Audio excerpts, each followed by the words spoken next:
এরাইনি আমরা সবাই বুকে হাত দাও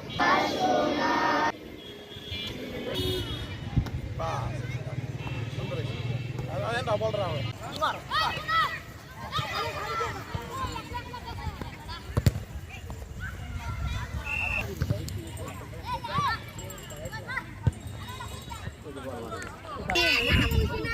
খেলতে দেয় কোন দিন ব্যথা হয়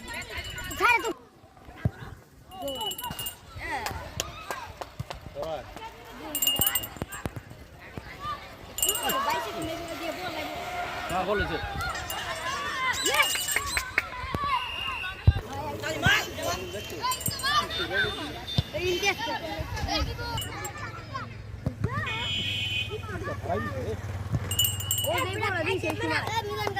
ও